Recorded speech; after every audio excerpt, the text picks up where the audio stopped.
A Bíblia diz, em primeiro livro dos Reis, capítulo de número 19, versículo de número 10.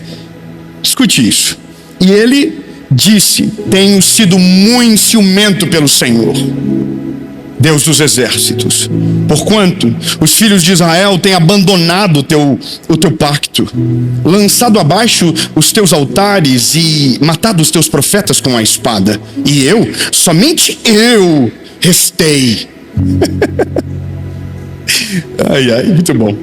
Somente eu restei, e eles buscam agora pela minha vida. Bom, quem que está falando isso? Elias. Grava o nome dele. Qual é o nome dele? Elias. Elias está vivendo no auge da sua vida com o Eterno. A Bíblia diz que ele orou, e por conta da oração dele, 3 anos e pouco não choveu naquela terra.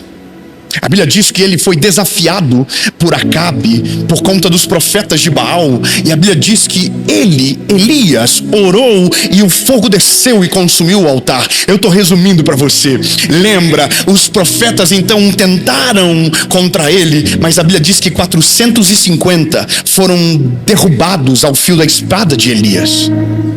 Então esse homem não é um homem comum, é um homem que está vivendo coisas extraordinárias. Ele está orando, Deus está fazendo. Ele está clamando, Deus está respondendo. Só tem uma coisa na equação que não está fechando a conta. Quem deveria se arrepender não se arrepende. Quem deveria mudar o coração não muda. Quem deveria se converter não se converte. E Elias está fazendo isso por causa do povo. E o povo não está olhando para nada do que Elias está fazendo. Aliás, até olha, mas é momentâneo, é passageiro. Chora na hora que vê, mas esquece no dia seguinte.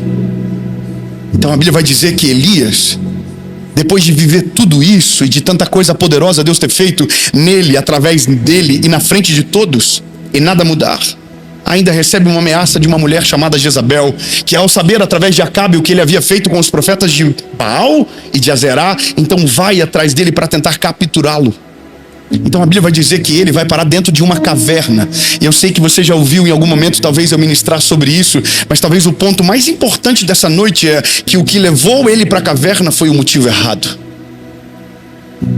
Eu não vou falar sobre cansaço, eu não vou falar sobre esgotamento emocional. Eu só quero falar que alguém que coloca a expectativa no lugar errado vive mais cansado do que deveria. Alguém que coloca a expectativa no lugar errado se frustra mais do que deveria. Alguém que faz pensando no resultado sem se preocupar com o processo ou com o propósito, colocando o resultado como prioridade, será frustrado da mesma maneira.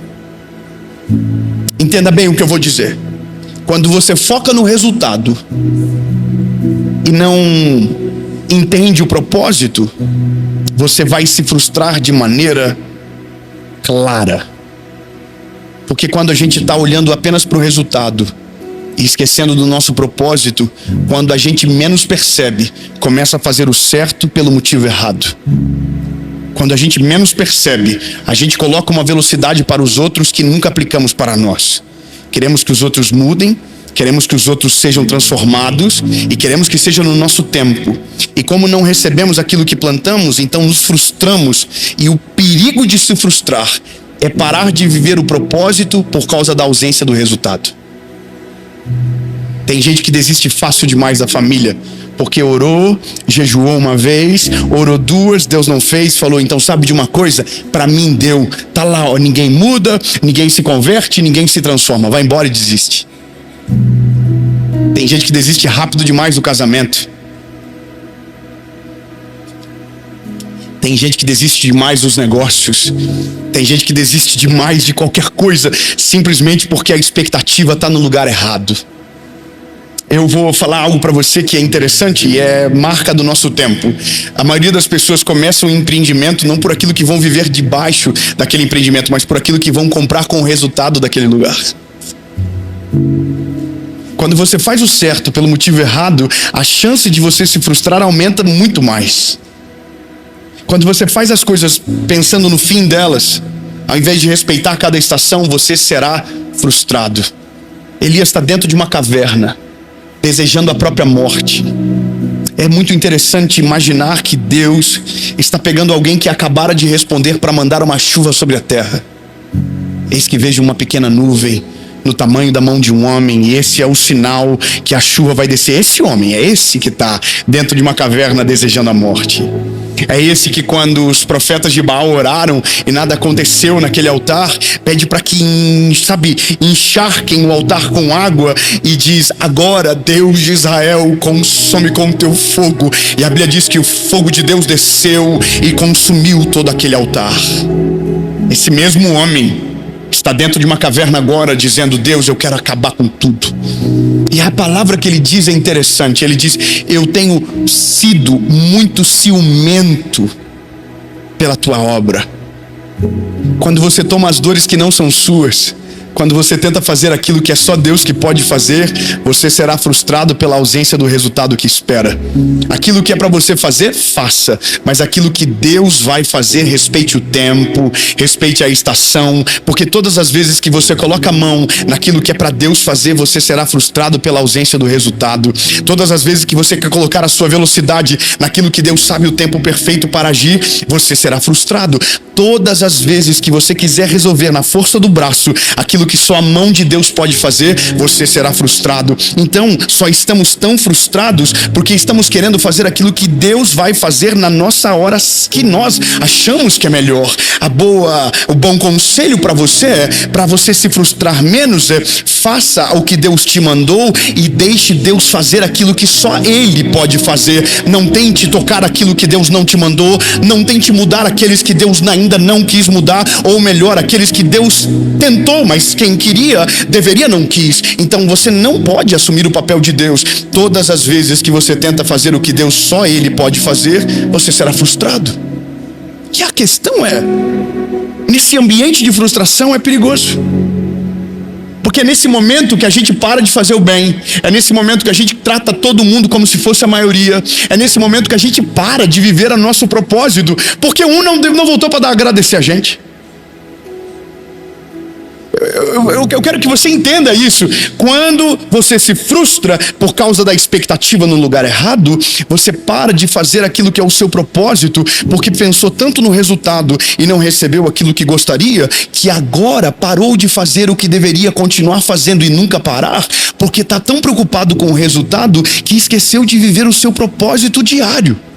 E na ausência de propósito diário, a frustração fica ainda maior, porque hoje você se frustra porque plantou e não viu o resultado, mas se você parar de plantar, um dia vai se frustrar porque não deveria ter parado de fazer o bem, não deveria ter parado de ajudar quem você ama, não deveria ter parado de orar por quem você deve continuar orando, porque você parou e não deveria ter parado, porque se frustrou antes da hora e não esperou Deus trabalhar. Então não pare de fazer aquilo que Deus te chamou para fazer, mesmo que os seus olhos ainda não tenham visto nenhum resultado. Não é possível. Eu queria que tivesse o melhor glória a Deus agora naquilo que eu vou dizer.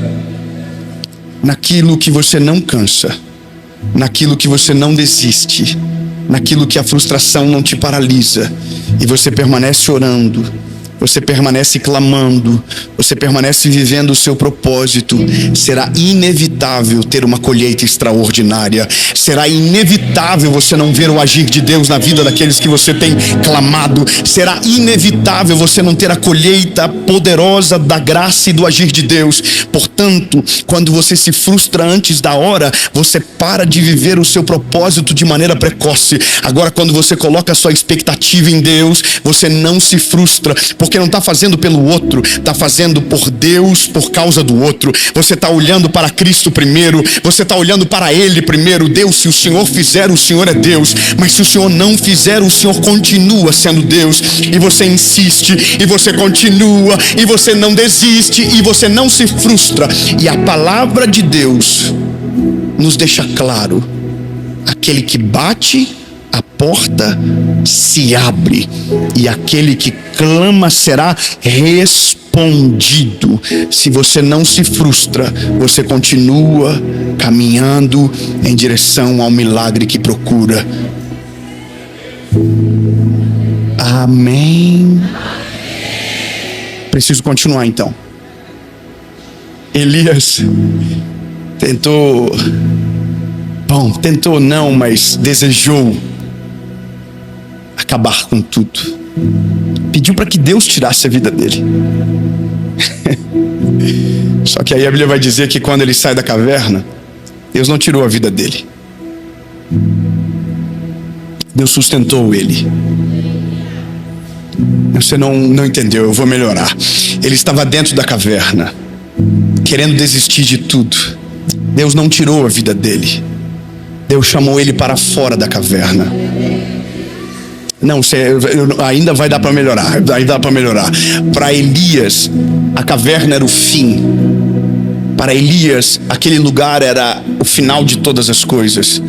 Mas quando Deus o chama para fora, Deus está dando uma resposta silenciosa para Elias.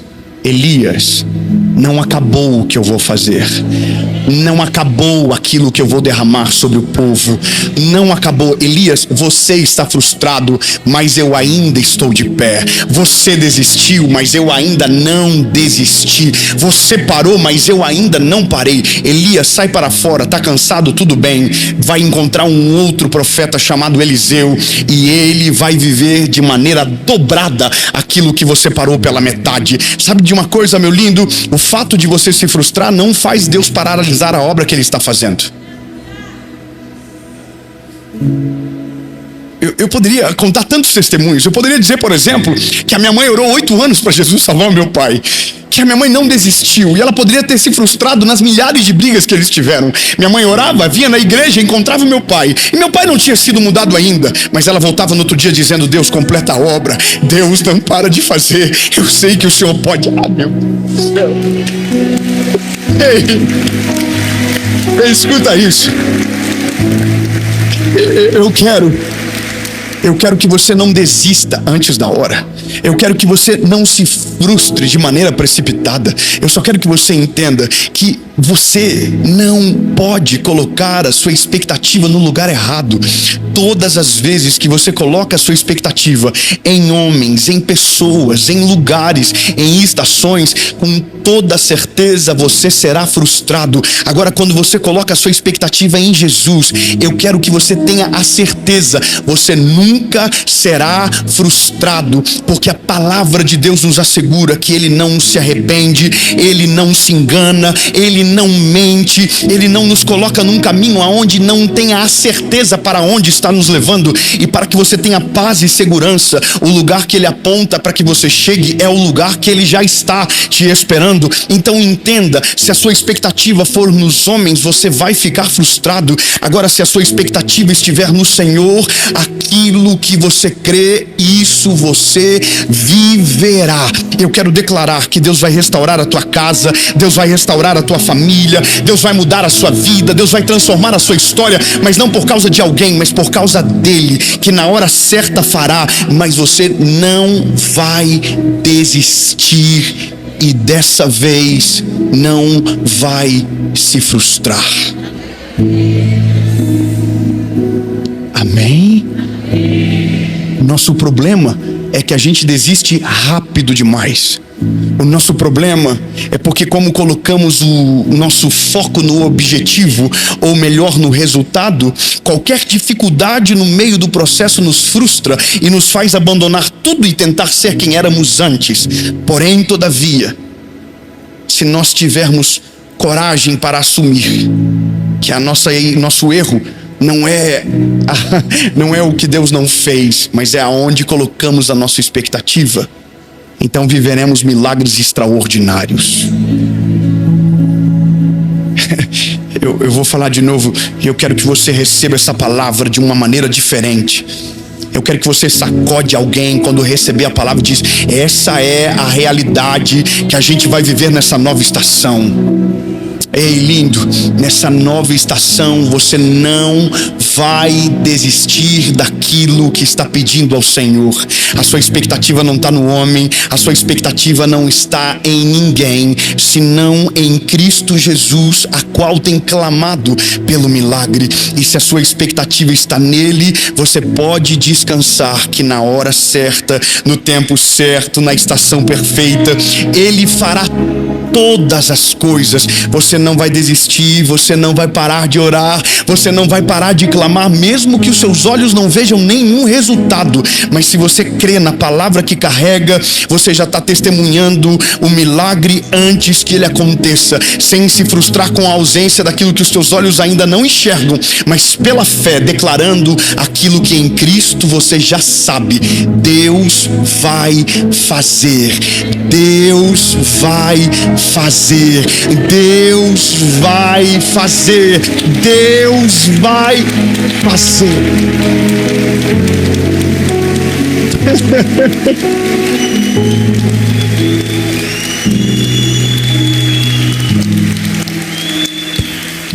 Às vezes a gente acha que acabou os problemas da nossa vida, mas a nossa família ainda tem coisas que precisamos que Deus faça. Na minha casa tem coisas que a gente precisa que Deus faça.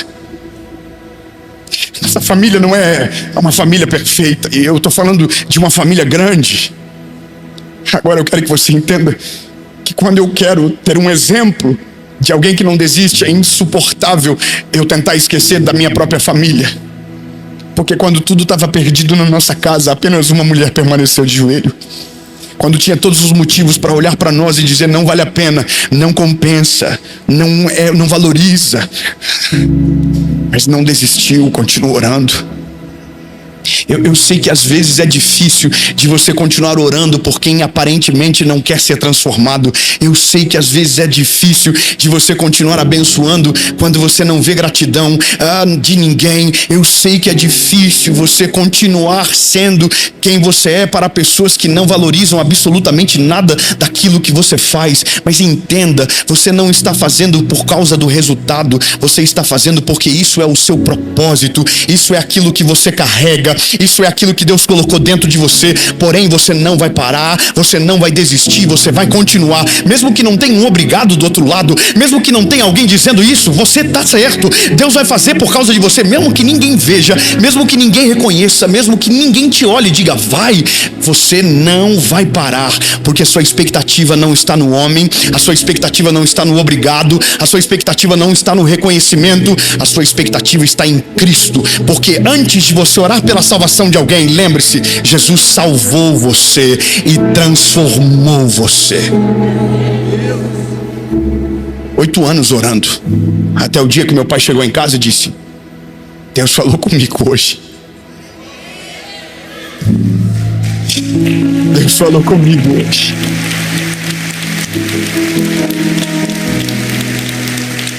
Ô Isaías, fica tranquilo, Isaías. Não desiste do povo não, não desiste não, Isaías. Ô Elias, não desiste. Ô Moisés, não desiste. Ô Abraão, não desiste. Ô José, não desiste. Porque um dia vai vir um homem à terra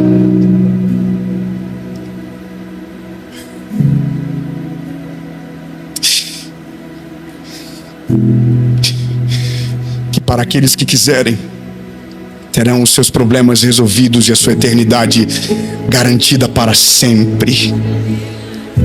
Lembre-se que a boa notícia do Evangelho é que Ele não desistiu da gente.